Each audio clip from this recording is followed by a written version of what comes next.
So, you were a Democrat, a liberal. Yeah, I never voted. The first time I voted was for Obama. Really? Yes. Your first mistake. Yes. That's And I, terrible. to be honest with you, you know, I don't care if it's politically correct, but I got blacked into it. Yes. You know, he was the first black man to run for presidency. And I thought, this is going to be wonderful. He's going to unite us in such a profound way. Right. And he did the exact opposite. Totally. Not only that, he was a socialist. Yes. And that's when I was like, wait a minute, hold up. This isn't, no. Were you like really disappointed? This was the first time you voted for him. Were you disappointed that he did not do what you thought he was going to do? Yes. Yeah. Disappointed, angry. Yeah. I mean, this is the time when I could be angry. That's right. Yeah. Yeah. God is okay with that. Yeah, I was angry.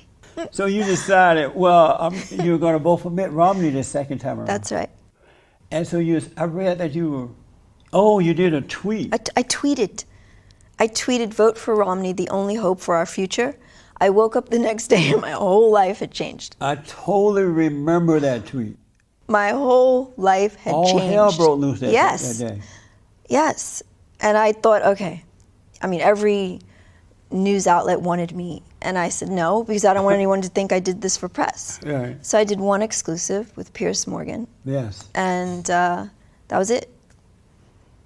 And then everyone wanted my opinion, and I thought, oh, okay, well, I'm a capitalist. Let me make money while I give it. That's right. So I met with Roger Ailes, who was a mentor to me. Again, a man that never did anything. I know.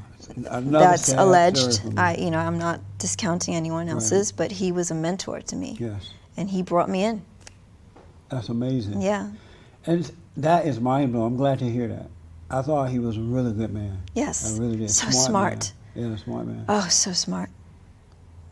So, so you tweet this thing out, and you weren't thinking, well, this might have an effect on my life here. Nothing occurred to you. No. I just thought, this is what I believe, and I'm going to say it. Yeah. And then the next morning, all hell broke loose. Matter of fact, we talked about it on my radio show. Like, oh, she's in trouble. I come from the South Bronx. Trouble doesn't scare me. I can tell. And so all hell broke loose, and then you what happened after all that? People turned on you, your friends turned, or what? Oh, yeah. Mm-hmm. A lot of people turned. They're like, what's wrong with you? How can you be a Republican? And all that stuff. And then I started thinking about it. Yeah. You know, and that's why I wrote my book. Because I started thinking about the code of the streets, you know. Those are very conservative principles. Yes. You know. Yeah. Did family members turn on you too? Yes. How about Hollywood? Did Hollywood turn on you? Yes. They turned on you? Oh, yeah. I've been blacklisted. And how do you know that for sure? I've had agencies actually say they won't represent me because I do not stand for their beliefs. They told you that? Yes. And what was your response to them? You know. All right. Peace. Yeah. Were those scary times for you? No, because I know what God wants for me, no man can keep from me. Yeah, that's I just have to be still and know that He is God. Yes, that's right. And you've been called, as I have, but you've been called Uncle Tom, sellout. I mean, some of the worst names that you can even call someone. And it just rolls off your back. Yeah. Have you been threatened? Yes. Are you afraid for your life? No. No. What type? Give me a couple examples of the type of threats you've gotten. You know, if I could, I would, you know, if I saw you, I would shoot you. Or, you know, if I could, I would, I mean, there's been very explicit, you know. I was sitting in the airport waiting to get on another flight. I landed in Houston, Texas, and I was waiting for the next flight back to LA. And some white guy came over and said, "Hey, I really like your work. I see you all the time." And a black guy heard him and looked around and saw it was me. All hell broke loose in the airport. Really? And so the flight people said, "Hey, you got to get on the plane." So they put me on the plane right away. Wow. But I've gone through all that stuff. Wow. But I don't care at all. I love what's right. I love the truth with all my heart, soul, and might. I'm blessed to be an American. And I know what it's like to be in that fallen state because I was a liberal Democrat and I thought blacks were sellouts when they became conservatives or Republicans. And so I know why they do it. So it doesn't bother me at all. And I refuse to cower down to that. No, I won't cower down to it. And if you don't stand for something, you'll fall for anything, right? That's right. Absolutely. So do you feel brave? Yes. You feel brave? I do. And if you are a brave, tough woman, right? When you meet a man, he's going to have to be tougher than you. That's right. Oh. And do you test them to see if they're tough before you really get involved? Yeah, I can tell. I You can can tell tell. who's got grit. Yeah, I'm from the Bronx, man. Yeah. And so for all the beta males, Yeah. what is it that you can look at a guy and know there's a beta male, he's not an alpha? What is it about him that tells you that? But there are some beta males that are also alpha, because in order for you to have your beta, you have to be strong enough to allow that. There's nothing wrong with that. You could be a beta and an alpha? I believe that. How? Well, if you've got pain inside, Right. and you're man enough to show it, that takes courage.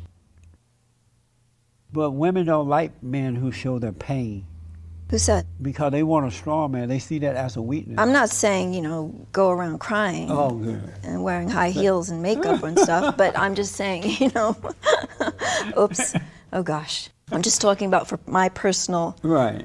companionship You're as right. my you mate. don't want your man to have on Yes. heels. That's right. What does it mean to have faith? Believing in what's not seen. I can't see it, but I believe it. Yeah. And how does one know when they believe before they can see it? How do you know when it's happening in your life?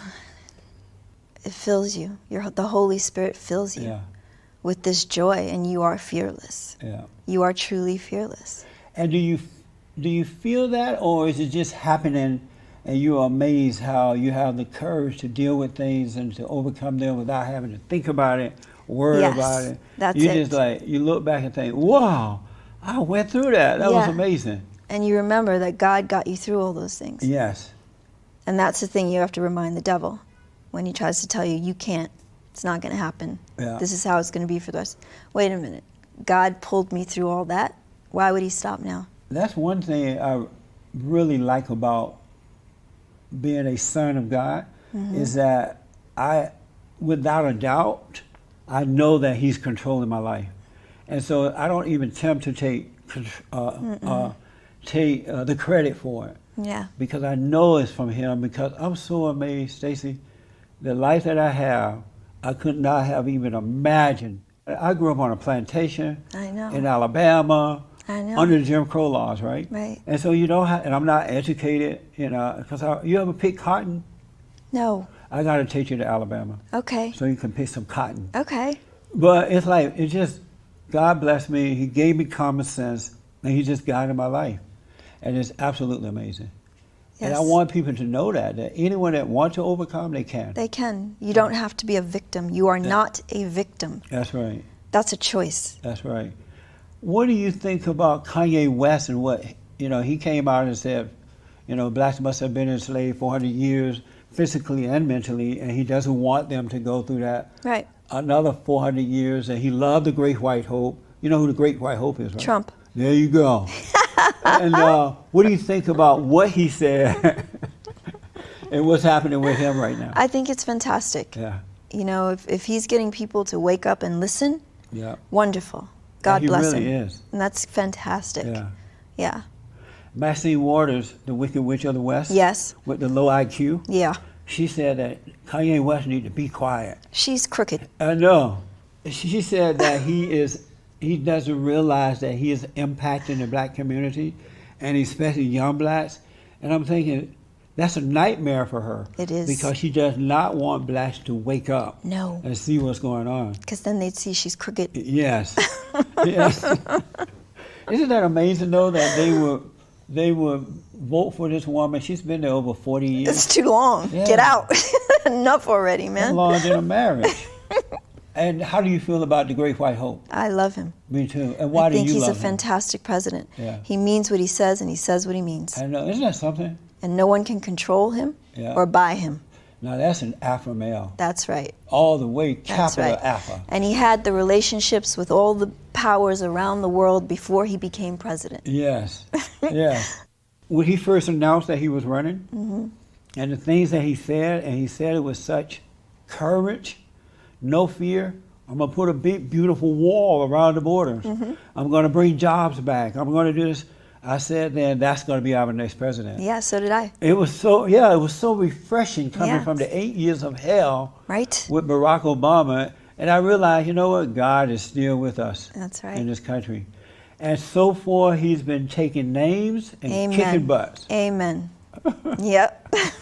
And I'm loving seeing the liberals. They hate him, and they're like... Their heads are spinning off. Yeah. Their heads are spinning around and around. They don't know what to do, and I love it. It's so much fun seeing that, right? Yeah, and they underestimate him, which is exactly what he wants them to do. He flushed out the rats. Yeah. And then, he let them hang themselves. And I knew that's what he would do. They play checkers, he plays chess.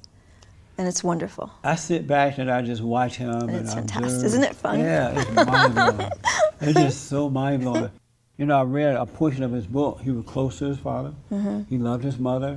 And I think when you have a good relationship with your parents, who are for the most part setting a good example for you, it kind of set the foundation for your life. Yeah, and I also take my opinion of him a lot from his children. Yes. And how even though they're from different mothers, they are united. That's right. They're all his children, and they're always together, and they're so good. Yeah. You know, and I just think that says a lot about him. You can tell that they love him. Yes. It's so important to have a good father and mother when you're growing up. It's like the number one thing that we need. Yes, it is. Two things, real fast. Okay. So Kanye West, I want to go back to him. Yeah. So 6 years earlier, you had done the same thing that Kanye is doing today. Yes. And so when you woke up and you heard about what he had gone through, what he had done and going through, what was your first thought about? Good for him. Yeah. You know, I know him, so I thought good for him.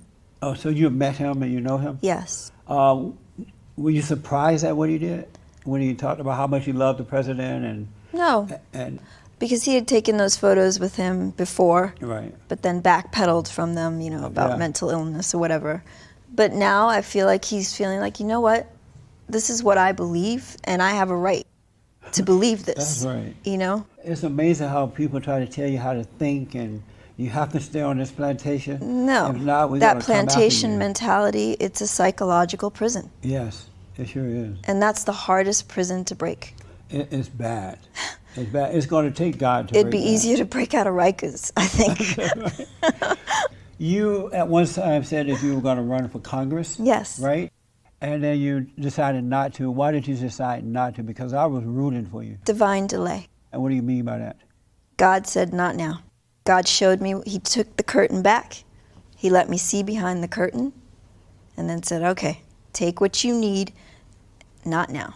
Is acting still a passion of yours? We'll see. I'm doing a movie called Roe v. Wade. Well, now it's been changed to 1973. And I'm playing Dr. Mildred Jefferson. Really? Do you know who she was? Yes, I do. Yes. That's amazing. I know. I'm so excited. It's the role of a lifetime. And when will it be out? The fall. This fall? Yes. I am looking forward to that. Yeah. Congratulations. Thank you. My final question. Yes. Did you have fun? I had so much fun.